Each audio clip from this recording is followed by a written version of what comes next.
প্রিয় দর্শক, আপনাদের সবাইকে আমন্ত্রণ জানাচ্ছি এটিএন নিউজের প্রতিদিনের আয়োজন ইস্পাহানি নিউজ আর এক্সট্রা দেখার জন্য।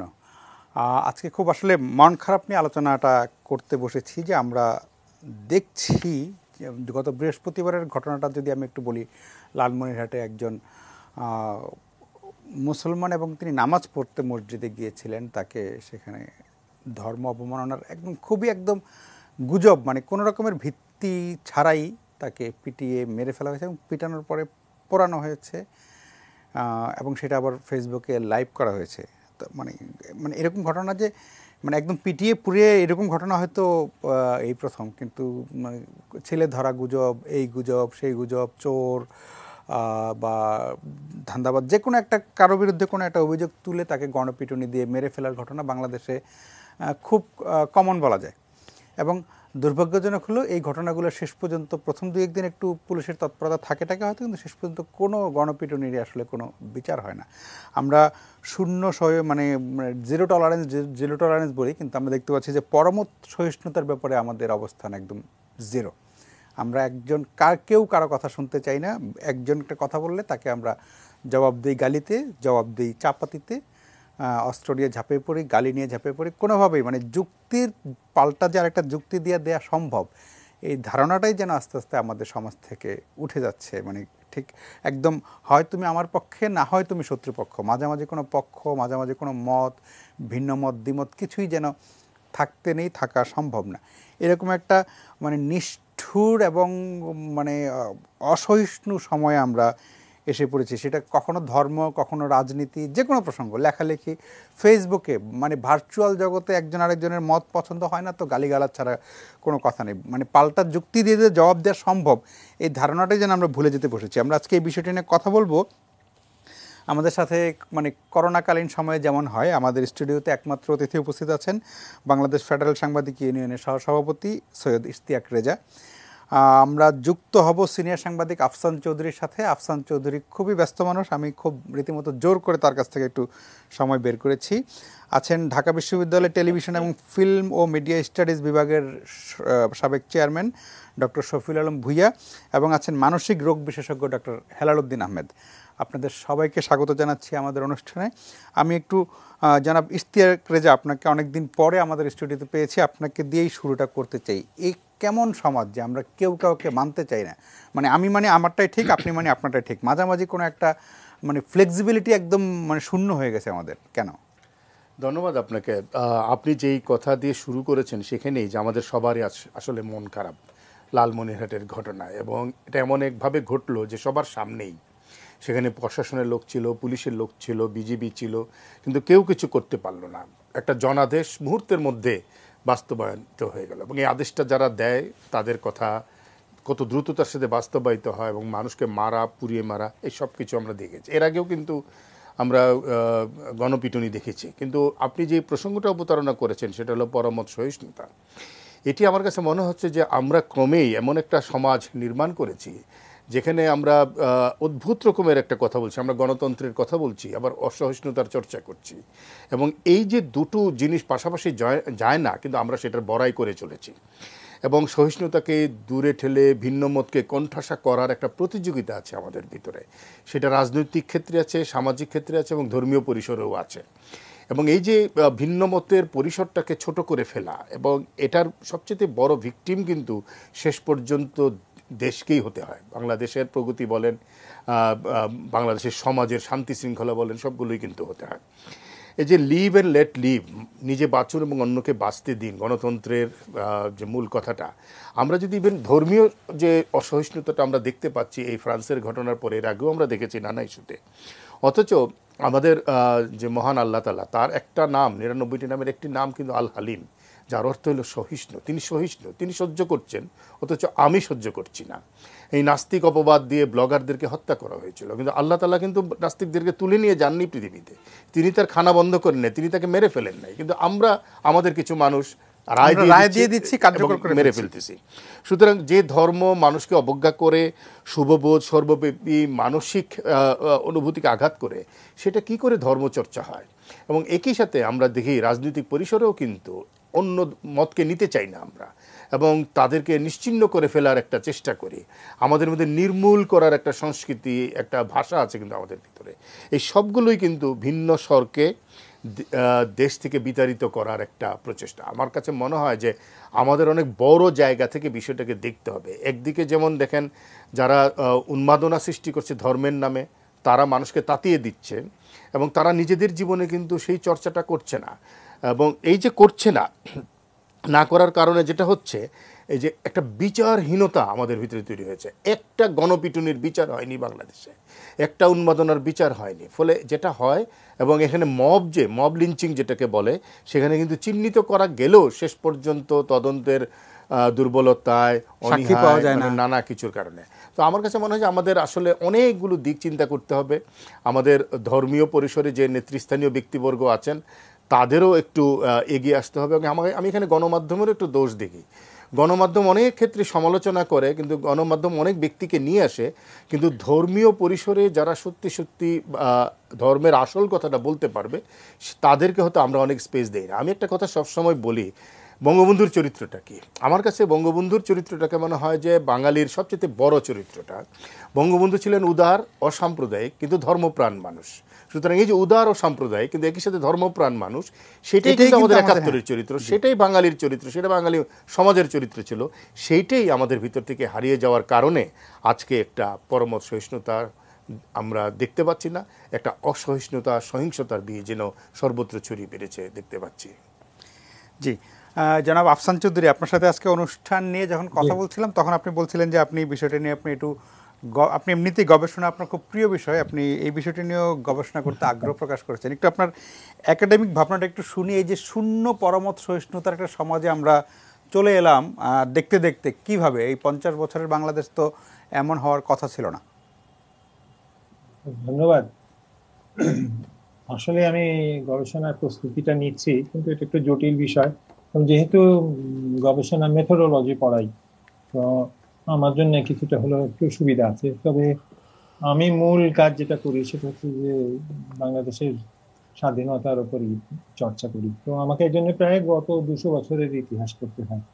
আমরা যখন বলি যে আমরা খুব সহিষ্ণু জাত ছিলাম, এটা আমি মনে করি না ইতিহাস তার প্রমাণ দেয়। আমরা ভীষণ রকম হিংস্র, এটা আমরা কিছুতেই মানতে পারি না বলে এই যে ডিনায়ালের কারণে কিন্তু আমাদের অসুবিধা। আপনাদের মধ্যে তো আমি সবচেয়ে বয়োজ্যেষ্ঠ, মানে 71-এ সক্রিয় মানুষ। আমরা যে পরিমাণ দেখেছি, এবং 71-এর পরে যেটা দেখি, তখন তো দেশ স্বাধীন হয়ে গেছে। তখন মানুষ যেভাবে রাজাকারদের মেরেছে, রাজাকারদের মারার আপনি একটা কারণ খুঁজে পেতে পারেন। আপনি হাইজ্যাকার মেরেছেন, আপনি সুবিধা ব্যবহার করে মানুষকে মেরেছেন, এবং আমাকে এতটাই এটা আঘাতপ্রাপ্ত করেছে কারণ আমার 2টাই উপন্যাস আছে বাংলা। 2টা উপন্যাসে কিন্তু এই গণহত্যা, গণপিটুনি দিয়ে সুবিধা অর্জনের বিষয়টা এসছে। আমি নিজের চোখে দেখেছি তো এতগুলা। আমি মনে করি প্রথম আমাদের যেটা মানা দরকার, ইশতিয়াক খুব ভালো কথা বলছে, আমি ইশতিয়াকের সঙ্গে একমত, কিন্তু আপনি মনে রাখবেন আমরা সহিষ্ণু জাতি না। জাতি বলতে কি বোঝায় তাই আমি বুঝি না, কারণ জাতি তৈরি আমি মনে করি এথনিসিটি দিয়ে না, ভাষা দিয়ে না, ধর্ম দিয়ে না। জাতি তৈরি হয় আপনার ইতিহাস চর্চা নিয়ে। আপনি যেটা আপনার ইতিহাসের অভিজ্ঞতা, এবং আমি যে লেখাটি নিয়ে খুব ব্যস্ত ছিলাম, আমি শেখ সাহেবের রাজনীতিটা বোঝার চেষ্টা করছি, ইতিহাসের কথা বলতে। আমার কাছে মনে হচ্ছে যদি গোপালগঞ্জ বুঝতে পারেন আপনি শেখ মুজিবুর রহমানকে বুঝতে পারবেন। ওইখানে যে পরিস্থিতি, সাংঘর্ষিক পরিস্থিতি, শেখ সাহেব নিজের যে অবস্থানটা তৈরি করছেন, শেখ সাহেব যাদের জন্য দাঁড়াচ্ছেন, এটা খুব গুরুত্বপূর্ণ। তিনি কিন্তু নরম সরম বলে ভাই তুমিও কথা বলো আমিও কথা বলো, পৃথিবী বাংলাদেশের ইতিহাসে কোনো সময় এটা ছিল না। কিন্তু আইন ভেঙে কিছু করতো এইরকম মানুষরা ছিলেন না। শেখ সাহেবের আপনি যদি আত্মজীবনীটা, আমার মনে হয় সব ভদ্রলোক সুশীলদের একটু মানে নির্ধারিত পাঠ করে দেওয়া উচিত। কারণ আপনি যদি ওই পটভূমিটা না ধরতে পারেন তাহলে আপনি পরবর্তীকালে আপনি কোন বিষয়টা নিয়ে আপনি কথা বলবেন। শেখ সাহেব আমি মনে করি একজন সংগ্রামী মানুষ ছিল, এবং তিনি সারা জীবন সংগ্রামটা করেছেন। তো তাহলে সংগ্রামের সূত্র কি অসহিষ্ণু পরিবেশে কি করেছেন? না, সামাজিক অসহিষ্ণুতা একটা জিনিস, অর্থনৈতিক অসহিষ্ণুতা একটা জিনিস, এবং একেবারে মাঠ পর্যায়ে যেটা হচ্ছে মানুষকে পিটিয়ে মারা, সেটা আরেক ধরনের অসহিষ্ণুতা। কিন্তু আপনার অর্থনীতি যেটা আছে, আপনি কি সবাইকে ওখানে প্রবেশ করতে দেন? আপনি বাংলাদেশের যে বৈষম্য তৈরি হচ্ছে তো অসহিষ্ণুতা থেকে, আপনি সবাইকে ঢুকতে দেবেন না বড় লোকের জায়গায়। সবাই তো ব্যাংকে চুরি করতে পারে না, ব্যাংকও বানাতে পারে না, আপনি এটা সব মেনে নিচ্ছেন। কারণে মনে করি প্রথম আমাদের যে কারণটা ভাঙা দরকার সেটা হচ্ছে যে আমরা সবাই অসহিষ্ণু এবং আমাদের ঐতিহাসিকভাবে আমরা অসহিষ্ণু, এই হচ্ছে একটা বিষয়। দ্বিতীয়ত আমি মনে করি ধর্মের সঙ্গে এই হত্যাকাণ্ডগুলো কোনো সম্পর্ক নেই, একেবারেই কোনো সম্পর্ক নেই। কারণ একেবারেই কোনো সম্পর্ক নেই বলাটা ঠিক না, এটা অসহিষ্ণু, খুব কম সম্পর্ক আছে। কারণ আমি কয়েকটা যেটা দেখেছি সেটা হলো যে আমি একেবারে ছোটবেলায় মানে 50 দশকের শেষের দিকে আমি গণপিটুনি দেখি। কারণ কাদেরকে ধরে মারা হতো, যদি কোনো চোর টোর পাওয়া যেত তাদেরকে মারা হতো, বাচ্চা ছেলে ধরাদের মারা হতো।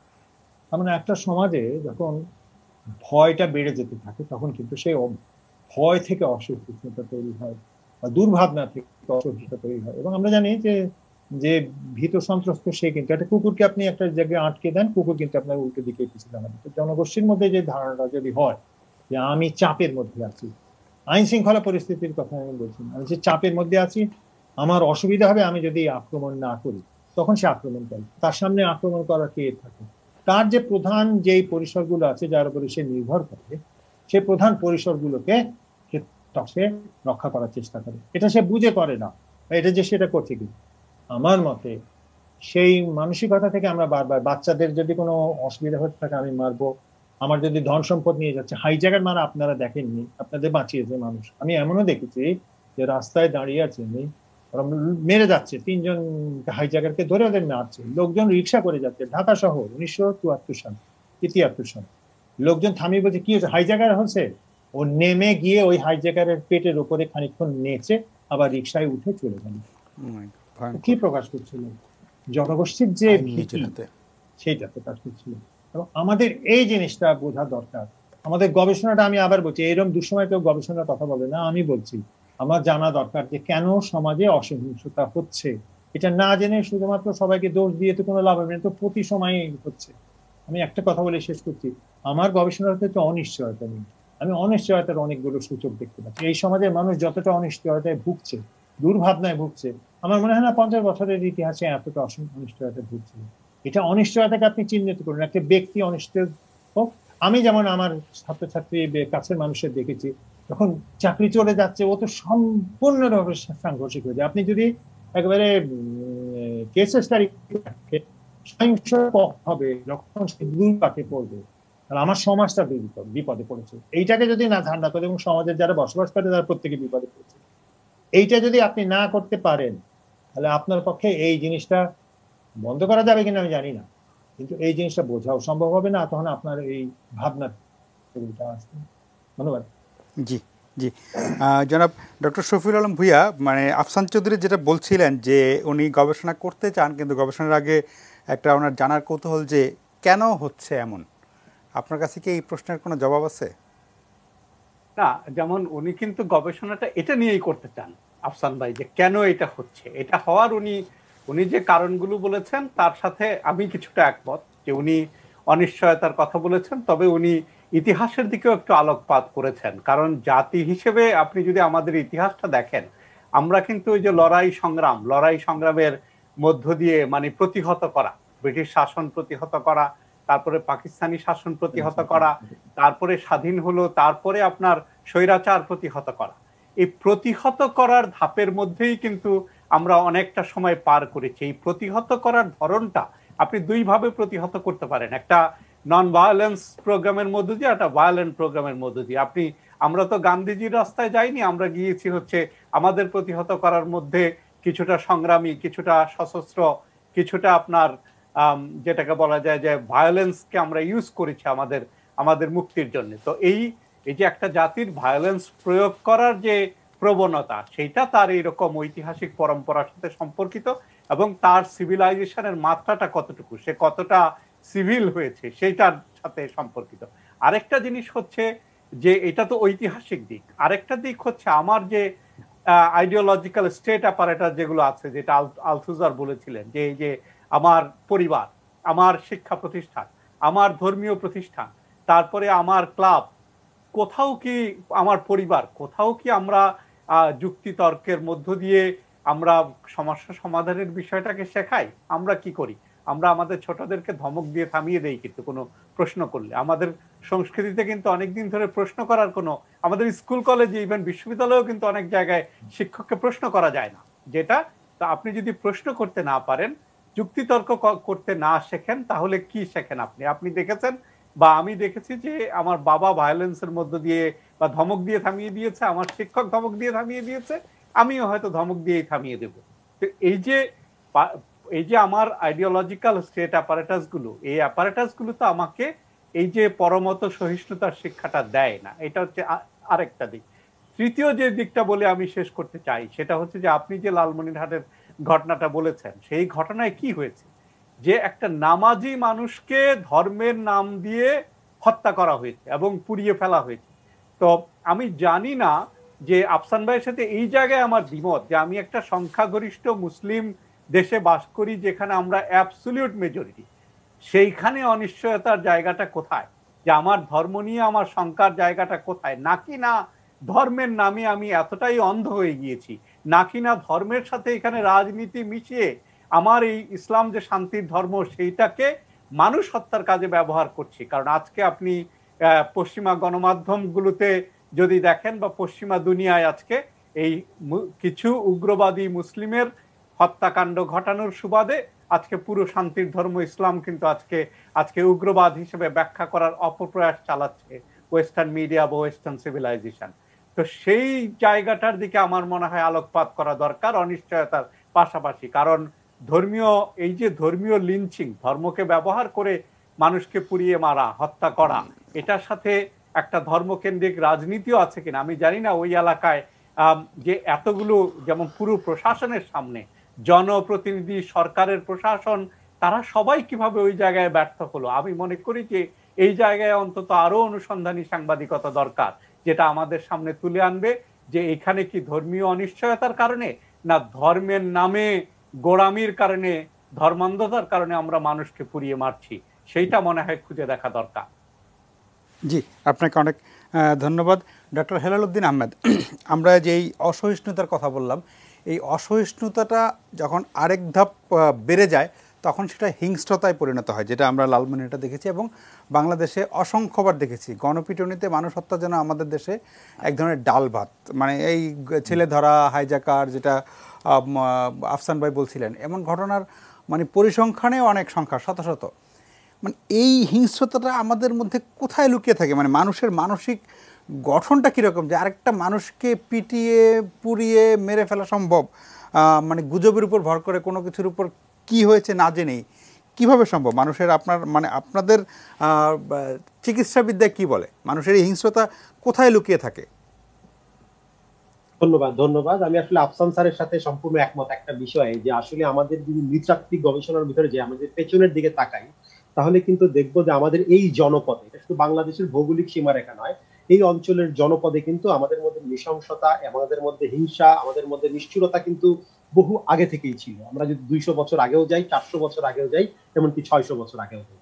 আমরা যদি একটু একাডেমিক্যালি বলি, যদি একটু তত্ত্বীয় ভাবে বলি, তাহলে আমরা বলবো যে ফ্রয়েডের থিওরি, যেটা বহুল প্রচলিত থিওরি আপনারা জানেন, যে ইড ইগো সুপার ইগো, যে মানুষের মনের ভেতরে, তার ভেতরে এক ধরনের কামনা বাসনা চরিতার্থ করতে চায়, এবং তার আরেকটি অংশ রয়েছে যেটা সুপার ইগো, যে তাকে ভালো থাকতে পারে। দুটোর মাঝখানে যখন আমরা ব্যালেন্স করি, সেটাকে আমরা ইগো ডিফেন্স বলি, এবং যেটাকে ব্যালেন্স করতে যে যখনই আমরা ব্যর্থ হই, তখনই কিন্তু নিষ্ঠুরতার মধ্যে চলে যাই।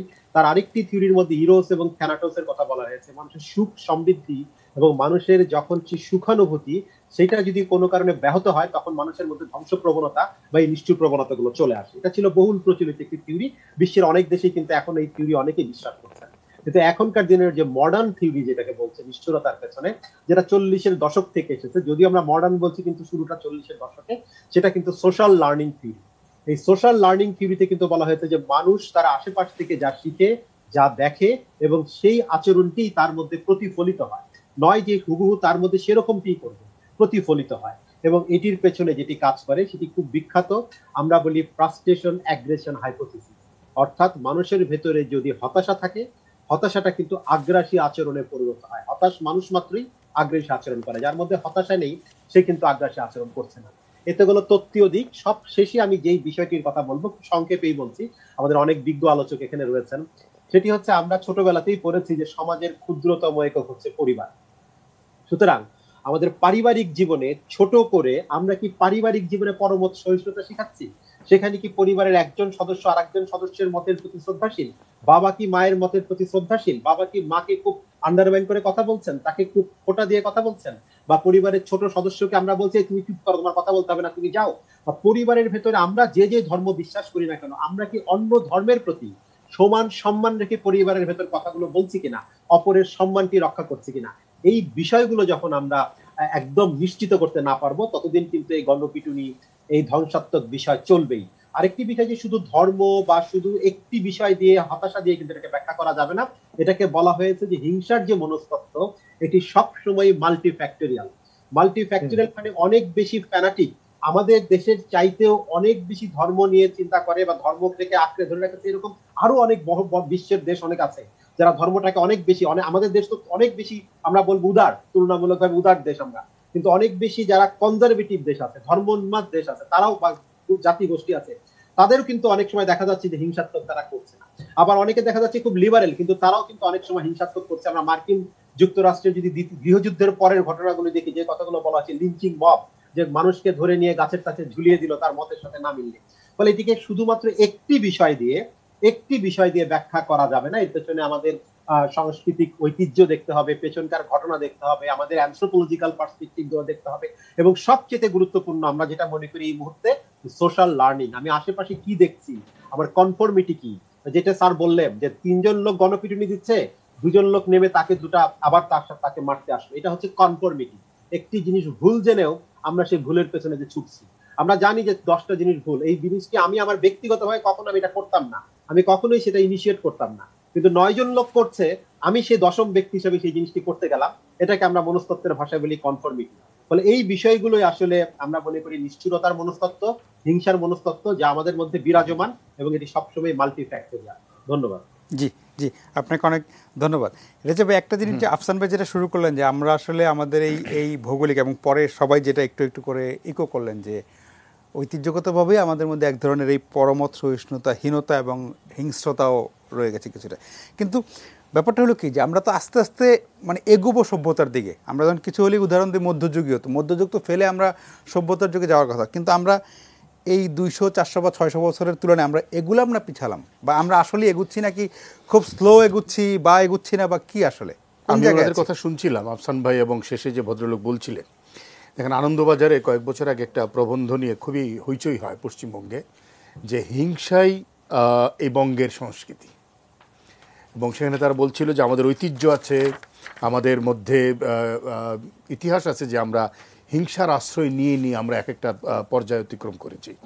একথা যেমন সত্য, আবার একথাও তো সত্য যে আমরা আমাদের পড়শির প্রতি, আমাদের সাধারণ মানুষের প্রতি অনেক বেশি দরদি, হাত বাড়িয়ে দিই যে কোনো বিপদে, এবং আমরা হাসি মুখে কথা বলি। আমাদের যারা পর্যটন নিয়ে কাজ করে তারা বলে যে বাংলাদেশে বিদেশিরা এসে প্রথমে যেটা বলে যে মানুষের হাসি, এরকম স্মাইলিং ফেস নাকি কোথাও দেখা যায় না। তাহলে এই আতিথেয়তার কোনো তুলনা নেই। হ্যাঁ, এরকম আতিথেয়তার তুলনা, এবং এত হাসি দিয়ে বরণ করা। রাস্তার যে দরিদ্র লোকটা, সেও একজন বিদেশিকে হাসি দিয়ে বরণ করছে, যে এরকম স্মাইল অনেক ওয়েস্টার্ন ওয়ার্ল্ডে দেখা যায় না। যে কথাটা বলা হচ্ছে যে আমেরিকান গৃহযুদ্ধের পরে লিঞ্চিং অ্যান্ড মব কালচার যেটা ছিল, এগুলো সত্য যে ভয়ঙ্কর সব লিঞ্চিং অ্যান্ড মব কালচার ঘটেছিল, কিন্তু আজকে আমেরিকা কোথায়? হ্যাঁ, এখানে মানুষ তো এগুবে। আজকের এই সভ্যযুগে ব্ল্যাক লাইভস ম্যাটার আন্দোলন হয়, কিন্তু আবার তার কিন্তু একটা বিচার ব্যবস্থা, তার একটা গণতান্ত্রিক ভিত্তি, তার একটা জাস্টিস সিস্টেম গড়ে উঠেছে। আমরা ইউরোপের দেশগুলোতে আমরা যদি দেখি যে অনেক রকমের রক্তক্ষয় হয়েছে অনেক সময়, কিন্তু সামনের দিকে এগিয়েছে। আমার কাছে মনে হয় যে আমরা অনেক দিন থেকে একটা রাজনীতির ক্ষেত্রে যেমন আমাদের একটা বিভাজিত আমরা সমাজ তৈরি করেছি, অন্যদিকে আমাদের শিক্ষার ক্ষেত্রেও পরিবারের কথা তো বললামই, আমরা জ্ঞান বিজ্ঞানের চর্চার একেবারে সাথে নেই। বিশেষ করে বিজ্ঞান চর্চা বন্ধ হতে হতে যুক্তির জায়গাটা শেষ হয়ে গেছে। বিজ্ঞান মানে তো যুক্তি ছাড়া আপনি বিজ্ঞান প্রমাণ করতে পারেন না। বরং আমাদের মধ্যে একটা শিক্ষা আসছে যে যেভাবে পারো ধনী হও। বরং আমি তো বলবো আমাদের ভিতরে অনেক বেশি সহিষ্ণুতা আছে বলেই ব্যাংক ডাকাতিকে আমরা মেনে নিচ্ছি তো কোনো না কোনোভাবে, যে নানা ধরনের চুরি আমাদের মানুষজন মেনে নিচ্ছে, আমাদের জিনিসপত্রের দাম এগুলোকে মেনে নিচ্ছে। বরং আমি বলবো যে কেউ না কেউ এখানে, যেটা শফিউল আলম ভূঁইয়া বলছিলেন যে ধর্মের নামে একটা গোষ্ঠী কি কোনো কারণে রাজনীতি করার চেষ্টা করছে। কোথায় ফ্রান্সে ঘটনা ঘটেছে, এখন বাংলাদেশের লালমনিরহাটে আপনি একটা ঘটনা ঘটিয়ে, কিংবা কুমিল্লার মুরাদনগরে ঘটনা ঘটিয়ে, কিংবা সারা দেশে ফ্রান্স দূতাবাস ঘেরাওয়ের ডাক দিয়ে একটা অস্থিরতার চেষ্টা করা হচ্ছে, এগুলো কোনোটাই শেষ পর্যন্ত কিন্তু কোনো সুফল বয়ে আনবে না। এবং পরমত সহিষ্ণুতা না থাকলে কি হয় তার দৃষ্টান্ত আফগানিস্তান, উন্মাদনা থাকলে কি ঘটে তার দৃষ্টান্ত এখন আমরা সিরিয়াতে দেখতে পাচ্ছি, গণতন্ত্র না থাকলে, সহিষ্ণুতা না থাকলে কী হয় পাকিস্তানে দেখতে পেয়েছি। সুতরাং এই জায়গাটা, এবং ফ্রান্সও যদি আমি মনে করি যে পশ্চিমা শিক্ষিত জনগোষ্ঠীর মধ্যে ফ্রান্সও যদি অ্যাকোমোডেট করতে না পারে ভিন্ন মতকে, ফ্রান্সকেও কিন্তু মূল্য দিতে হবে, ডেনমার্ক, ফ্রান্স এদেরকেও মূল্য দিতে হবে। এটা সামগ্রিকভাবে আমি মনে করি যে হিংসা আমাদের সংস্কৃতি, ঐতিহ্য, এটা যেমন সত্য, কিন্তু ভালোবাসাও আমাদের ঐতিহ্য আছে, সেটা কিন্তু আমরা মনে না করে পারবো না। সেটা কিন্তু 1971-এ কিন্তু আমরা সেটা দেখেছি। না, ওই যে আরেকটা কথা আসছিল যেটা ডক্টর হেলালুদ্দিনও বলেছেন, শফিউল আলম ভূঁইয়া বলেছেন, যে আমাদের ওই যে পরিবার থেকে, যে পরিবারেও যে অসহিষ্ণুতা, ছোটদের বসিয়ে দেওয়া বা প্রশ্ন করার অধিকার না থাকে, এটা খুব ইম্পর্টেন্ট। কিন্তু আমরা কেউ আপনি যেটা বলবেন, আমি প্রশ্ন করা মানে বেয়াদবি করা, কিন্তু প্রশ্ন করা মানে যে আপনার জিনিসটাকে আরও ক্লিয়ার করা, ছোটরা কখনোই বড়দের প্রশ্ন করতে পারবে না, এরকম একটা সংস্কৃতি কিন্তু আমরা এটাকে ভ্যালুজ হিসেবে ধরে নিয়েছি, মূল্যবোধ হিসেবে ধরে নিয়েছি যে বড়দের মুখে মুখে ছোটরা কথা বলবে না। সেই কথা যুক্তিপূর্ণ থাকলেও আমরা ধরে নিয়েছি শিক্ষকের মুখের উপরে কথা বলা যাবে না, বাবা মা ভুল করলেও সেটাকে মেনে নিতে হবে। আমরা পাড়ায় পাড়ায় আমরা মনে করতাম যে এটা বুঝি একটা বিশাল মূল্যবোধ, যে বড়দেরকে দেখলে ছোটরা সিগারেট লুকিয়ে ফেলছে, কিন্তু বড়রা কিন্তু ঠিকই খাচ্ছে। এগুলো আমাদের হলো এক ধরনের রং ট্রেডিশন, এখান থেকে বেরিয়ে আসে। আমাদের তো এগোতে হবে, আমরা পিছিয়ে যাব কেন? আমরা এখান থেকে আরও সামনে এগোতে চাই, কিন্তু আমরা এখন কি করছি? আমরা এখন মব লিঞ্চিং কালচার করছি, অন্যের মতামতকে মেনে নিতে পারছি না, আমরা একজন আরেকজনকে শেষ করে দেওয়ার চেষ্টা করছি। পার্টিকুলারলি আমি বলবো এই ধর্মের নামে যে সহিংসতাটা, এটা কিন্তু ধর্মের পক্ষেও যাচ্ছে না, কিন্তু ধর্মের পক্ষে যাচ্ছে। লালমনিরহাটের ঘটনা তো ধর্মের পক্ষে যাওয়ার কোনো কারণ নেই, একটা নামাজি পরহেজগার মানুষকে পিটিয়ে মেরে ফেলছে, এবং এই ঘটনাগুলো নানা জায়গায় ঘটছে। আপনি দেখেছেন নূর ইসলাম ফারুকীকে ঢাকা শহরে হত্যা করেছে তার এক মত পছন্দ হয়নি বলে, এবং সারা দেশে তারা মাযহাবের নানা ধরনের বিভক্তি, এবং একে অন্যকে মুরতাদ বলে দিচ্ছে, নাস্তিক বলে দিচ্ছে, বেদাত বলে দিচ্ছে। এই সব কিছু আসলে তো ধর্ম হলো মানুষের সেবা করা, দুস্থ অবহেলিত মানুষের পাশে দাঁড়ানো। আমি অত্যন্ত দুঃখের সাথে বলবো, এই জিনিসটা যারা ধর্মের কথা বলে মানুষকে তাতিয়ে দেয়, তাদের ভিতরে কিন্তু আমি দেখতে পাই না। তাদের ভিতরে বরং আমি সারাদিন এই তাতিয়ে দেওয়ার বিষয়টাই দেখতে পাই, উন্মাদনাটা দেখতে পাই। আমাদের যেটা হয় যে মানব কল্যাণে স্বার্থহীনভাবে মানুষের কাজ করা, সেটা আমি দেখতে পাই। স্বামী বিবেকানন্দের একটা কথা আমি পড়ছিলাম এখানে আসার আগে, তিনি বলছেন যে বিধাতা মাটি ফুঁড়ে ওঠে না, আকাশ থেকেও নেমে আসে না, বিধাতা থাকে মানুষের অন্তরে। অন্তরে শান্তির চর্চা করতে হয়, অন্তরে সহমর্মিতার চর্চা করতে হয়, অন্তরে শুদ্ধতার চর্চা করতে হয়, কিভাবে আমি দিনরাত যে কোনো পরিস্থিতিতে মানুষের পাশে এসে দাঁড়াতে পারি, এমনকি যে আমার বিরুদ্ধাচরণ করছে তার পক্ষেও যেন আমি থাকতে পারি, তাকেও যেন আমি সুপথে আনার জন্য আমি আমার ঔদার্য প্রদর্শন করতে পারি। এখন সেই চর্চাটা কি আমাদের মধ্যে আছে কিনা?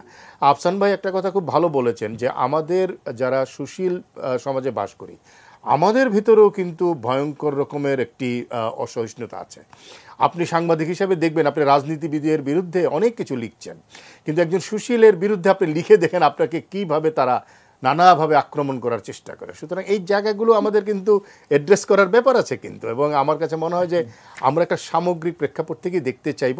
আপনার শেষ কথাটা খুব গুরুত্বপূর্ণ, আমি মনে প্রশ্নের, যে আমাদের সামনে তাকাতে হবে, পিছনে তাকাবার কোনো সুযোগ নাই। কিন্তু সামনের দিনটা হলো প্রগতির, সামনের দিনটা গণতন্ত্র যাতে বিপন্ন না হয়, আমাদের মত প্রকাশের জায়গাটা যেন থাকে, আমি যেন সহিষ্ণু হই, সেটাই হলো। না, ওই যে আপনি যে সামনের দিকে তাকানোর কথা বললেন, আমি যদি আমার নিজের ব্যক্তিগত অভিজ্ঞতার কথা যদি বলি, যে এক সময় বাংলাদেশে গ্রামে এই যে সার্বজনীন ধরেন ধর্মীয় উৎসব বলেন, বা যেমন এখন গ্রামে এই শীতকালে অনেক ওয়াজ হয়, একসময় কিন্তু যাত্রাপালাও হতো, এখন কিন্তু যাত্রাপালাটা কমে গেছে, ওয়াজ কিন্তু বন্ধ হয়নি। ফলে এই যে একটা ট্রান্সফরমেশন, এই যে ওই যে অ্যাকোমোডেশনের যে জায়গাটা, সেখানে কিন্তু একটু অনেক স্পেস এটা হয়েছে সামরিক শাসকরা করেছে।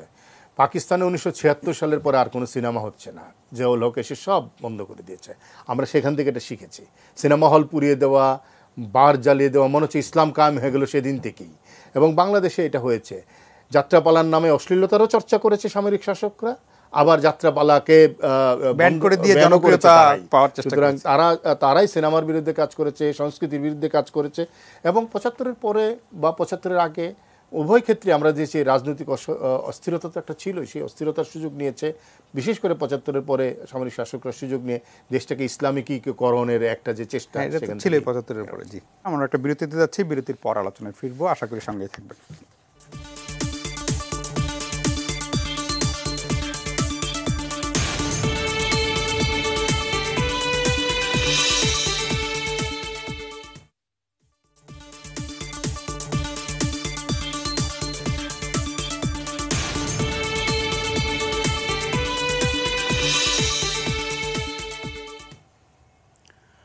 প্রিয় দর্শক, আমরা ফিরে এলাম আলোচনায়। কথা বলছিলাম পরমত সহিষ্ণুতাহীনতার কথা, যে আমরা কেউ কাউকে সহ্য করতে পারি না, এবং সহ্য করতে না পারাটা যদি আমাদের মনের ভিতরে থাকতো তাও কথা ছিল। তাও না, আমরা যতটুকু সম্ভব হয় মুখে গালি দিয়ে, যদি আরেকটু শক্তি থাকে গায়ে হাত তুলে, আরেকটু শক্তি থাকলে পিটিয়ে, আরেকটু শক্তি থাকলে পুড়িয়ে, কোনো না কোনোভাবে আমরা প্রতিশোধ নিতে চাই যে কোনোভাবে। সেটা কখনো গুজবে কান দিয়ে, কখনো কোনো রকমের কোনো ভিত্তি ছাড়াই, একদম ভিত্তি কোনো রকমের কিছু নেই, তাও একজন মানুষকে পিটিয়ে মেরে ফেলা ঘটনা ঘটে। জনাব আফসান চৌধুরী, আপনার প্রারম্ভিক বক্তব্য তো আমরা শুনলাম, কিন্তু যেখানে ইশতিয়াক রাজা শেষ করেছেন যে আমাদের তারপরও তো সামনের দিকে তাকাতে হবে, সামনে এগুতে হবে, একটা সহিষ্ণু সমাজ, একটা সভ্য সমাজ গড়ার লড়াইটা করতে হবে, সেই লড়াইটা কতটা কঠিন এবং কিভাবে করা সম্ভব? ধন্যবাদ। ইশতিয়াক তো খুব মানবিক অবস্থান থেকে কথাগুলো বলছে, তো আমি তো ততটা মানবিক না। মানে গবেষকদের বড় সমস্যাই তো হচ্ছে ওর কোনো ভ্যালু জাজমেন্ট থাকা উচিত না, এটা ভালো এটা খারাপ, ও তো খুব নিরেট জিনিস নিয়ে গবেষণা করে, ভালো মন্দ না কেন হয়, ইট ইজ এ কজাল বিষয়। আমি যে অবস্থান থেকে করি, এমনকি ইতিহাস চর্চার ক্ষেত্রে কেন আমি বাংলাদেশের আন্দোলনটাকে স্বাভাবিক মনে করি, আমি মনে করি যে যখন একটা জনগোষ্ঠীর জন্য রাষ্ট্র হচ্ছে যেখান থেকে সুবিধা পায়, তো সেই রাষ্ট্র গঠন তার স্বাভাবিক। এবং বাংলাদেশের মানুষ হচ্ছে, এই ইন্ডিয়া পাকিস্তান বাংলাদেশ তিনটা দেশের মধ্যে মৌলিক পার্থক্য হচ্ছে বাংলাদেশ কাউকে কখনো দখল করেনি, আমরা কিন্তু দখলকৃত জনগোষ্ঠী। পাকিস্তানও দখল করা জনগোষ্ঠী, নর্থ ইন্ডিয়া তো দখল করা জনগোষ্ঠী। এই মৌলিক বিষয়গুলো কিন্তু আমাদের ভাবনা চিন্তাকে অন্তর্ভুক্ত করেছে। এবং আবার বলি যে শেখ সাহেবের বইটা পড়ুন, তাহলে দেখবেন যে কত তীব্র তার আক্রোশ এই যারা তার ইতিহাসটাকে দখল করে নেয় সেটা। এটা আমি তাও কিন্তু আমি এটাকে কোনো সাবজেক্টিভ অবস্থান থেকে দেখি না। আমার কাছে যেটা মনে হয়, আমার যে বিষয়টা সবগুলো বিষয়তে ইশতিয়াকের কথাটা তো আমার মনে হয় দেখা দরকার, ভুঁইয়ার কথাটা দেখা উচিত, ডক্টর হেলাল উদ্দিনের কথাটাও দেখা উচিত।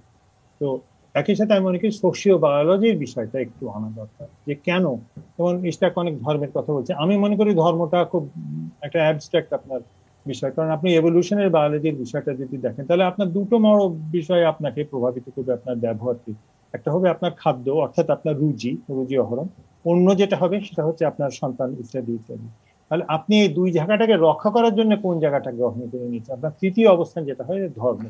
আপনি এটাকে ধর্মের বিরোধিতা, ধর্ম ভালো ধর্ম খারাপ, এটা তো দরকার নেই। এটা তো আপনার হান্টিং গ্যাদারিং স্টেজের আগে আপনার ধর্ম সৃষ্টি হয়েছে, অতএব এটা এত মৌলিক যে এটা আপনার মগজ, আপনি ডিএনএ তে ধর্মকে বাদ দিয়ে কোনো থাকবে না। হয়তো কোন সময় ধর্ম হবে যেখানে আপনি আস্তিক ধর্ম হবে, কোনোটা হয়তো নাস্তিক ধর্ম হতে পারে। আমার কাছে পশ্চিমা দুনিয়া আমি ছিলাম, আমার কাছে মনে হচ্ছে যে ওদের ধর্ম ওদের হচ্ছে ওদের রাষ্ট্র, ওরা রাষ্ট্রে পুরোপুরি বিশ্বাস করে। আমরা যেভাবে আল্লাহ কথা বিশ্বাস করি, ওরা ওটা রাষ্ট্র বিশ্বাস করে, রাষ্ট্র আমাদের দেখাশোনা করবে, রাষ্ট্র দেখাশোনা করলেই তো রাষ্ট্রে বিশ্বাস করবে। তো ওইসব দেশে রাষ্ট্র দেখাশোনা করে। আমার দেশে যেটা হচ্ছে, আমরা নির্ভর করি যে আমার শেষ পর্যন্ত গিয়ে কে দেখাশোনা, আমার পাড়া পড়শি ইত্যাদি ইত্যাদি, তারা যদি না দেখাশোনা করতে, কোথায় যাবো? আল্লাহর কাছে যাব। এই জন্য কেন আমাদের সঙ্গে ধর্মের যে সম্পর্কটা এটা একটু জটিল, কারণ আমরা কিন্তু আমার রুজি রক্ষা করার জন্য আল্লাহর কাছে নির্ভর করছি, আমার বাচ্চা রক্ষা করার জন্য আল্লাহর কাছে নির্ভর করছি। আমি ক্লাসে যখন পড়িয়েছি তখন কিন্তু এভাবে খুব পরিষ্কার ভাবে বাংলাদেশের ইতিহাসটা, আর ৭১ সালের ইশতিয়াক যেটা বলছিল, আমার যদি বইগুলো দেখেন, কেউ যদি কোনোদিন কপাল গুনে পড়ে তাহলে দেখবেন এই কথাটাই তো বারবার আসছে যে মানুষ অন্যকে সহায়তা করে, এই কথাটাই বারবার আসছে, মানুষ অন্যকে সহায়তা করেছে, কিন্তু আমার জীবন আচারের অংশ। একই সাথে মানুষ লুট করেছে। আপনারা তাহলে গণহত্যার বইটা আমার দেখবেন, সাধারণ মানুষ লুট করেছে, এটা কিন্তু নতুন কথা না। আপনার লুটের ডিএনএ আপনার এত গভীরে ওর জীবনেও যাবে না। এই কারণে আমি মনে করছি যে আমরা যদি একটু ওই অবস্থান থেকে দেখি যে আচ্ছা ঠিক আছে, কেন মানুষ ভয় পাচ্ছে, কেন আমার দুশ্চিন্তিত, কেন ভাবছে আমার রুজি চলে যাবে, কেন ভাবছে আমার সন্তান চলে যাবে। আপনি একটা সার্ভে করেন, আমি তো করবো, জানি না কোথা থেকে অর্থ সংগ্রহ করবো জানি না, কিন্তু করব আমি, আমার ছাত্রছাত্রীদেরকে বলবো। আপনি দেখেন সূত্রটা কোন জায়গায় হচ্ছে, ও কেন অনিশ্চিত। আমি হেজাবের ওপর একটা করেছিলাম, মানে লোকে এত ধর্মকে গালিগালাজ দেয়, ধর্ম ভালো, এই ধর্ম এইটার ধর্ম নয় বলে। আমি বলি যে মানুষ এত বড়, মানুষের জীবনে ধর্ম ওর গোটাটাকে ধারণ করে আছে ধর্ম। হেজাবটা আমি যখন গবেষণাটা শুরু করলাম, আমি বললাম যে ঠিক আছে, হেজাব আলা মেয়েদেরকে আমি বলবো যে তুমি সন্ধান করো যে কেন হচ্ছে। তো 3টা মেয়ে কাজ করেছে, প্রায় বছর 3 ধরে কাজ করছে। প্রথম প্রায় 100 জন কাজ করেছে, তারপরে 20 জন, যে মেথোডোলজিতে আমরা কাজ করি শেষ অবস্থায় গিয়ে আছে, তুমি গিয়ে এখন প্রোব করো যে কেন হয়েছে। ওরা কিন্তু এসে বললো আমিও তো এটা ভাবছি না, ওটা ওদের ধারণা। এবং মনে রাখবেন ওরা সবাই হিজাবধারী, অতএব ওদের একটা ভেস্টেড ইন্টারেস্ট আছে। এটা আমার যে ইচ্ছা ছিল যে ওরাই করি। ওরা এসে আমাকে বলেছিল এই অনিশ্চয়তা, এবং ওরা বলছিল হেজাবটা হচ্ছে একটা নেগোসিয়েশন, হেজাবটা দিয়ে আমি কিন্তু অনেক কিছু রক্ষা করছি। আমি একটা ভালো মেয়ে, আমি বাড়িতে যখন আরবানে যে জিনিসটা হয়েছে নগরে, আমি বাড়ি থেকে বাইরে যাচ্ছি, যখন কেউ আমাকে উত্ত্যক্ত করবে না বা আমি ওই রকম একজন নারী হিসেবে উপস্থিত হব না, ও কোনটাকে রক্ষা করছে ওদের গিয়ে শুধু। ও বলে যে আমার স্বামী সংসারকে রক্ষা করতে হবে না, আমার বাচ্চাদেরকে রক্ষা করতে হবে না, আমার বাড়ি তো শেষ। ওর কাছে হিজাবটা পড়াটা না পড়াটা কিন্তু ধর্মীয় কোনো বিষয় না, ও এটাকে নিজের সমাজ, নিজের জীবনটাকে সে নিজেকে রক্ষা করতে চাইছে। ওর যদি প্রচন্ড একটা আঘাত আসতে থাকে তখন তো সে প্রতিহত করবে। গ্রামের দিকে গতকাল আমার স্টুডেন্টরা প্রেজেন্টেশন করছিল কিছু রিসার্চ, ওরা যেরকম বলছে যে গ্রামের মানুষের যেভাবে ভাবে শহরের মানুষের ভাবে অফকোর্স ভাবে না। এই বিষয়গুলো যদি আমাদের আর একটু মূল ধারায়, মানে ইশাকের মতো মানুষ যদি ওর টেলিভিশন স্টেশনে বা তোমার মতো মানুষ যদি টেলিভিশন স্টেশনে আলাপটা করে, তাহলে হয়তো আমাদের দরজাটা একটু খুলবে। আমরা যদি এটাকে সীমিত করে রাখি যে হ্যাঁ ওই মানুষগুলো কি প্রকৃত ধর্ম শিক্ষা নেয়নি বা এটা কি ধর্মীয় রাজনীতি, আমি বলি এটা ঠিক আছে, এটা আছে, হতে পারে নিশ্চয়ই, আজকে তো আমি পড়ছিলাম ওখানে।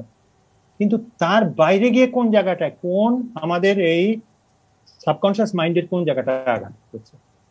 আমরা যদি সোশিও বায়োলজি, এভলিউশনারি বায়োলজি বা সোশ্যাল সাইকোলজি দিয়ে না বিষয়টাকে দেখি, আমরা ওই সেই উপরে উপরে থেকে যাব। 50 বছর আগে যে হত্যাকাণ্ড আমরা করেছিলাম এখনো যদি করি তো নিশ্চয়ই চিন্তার বিষয়। আমরা কি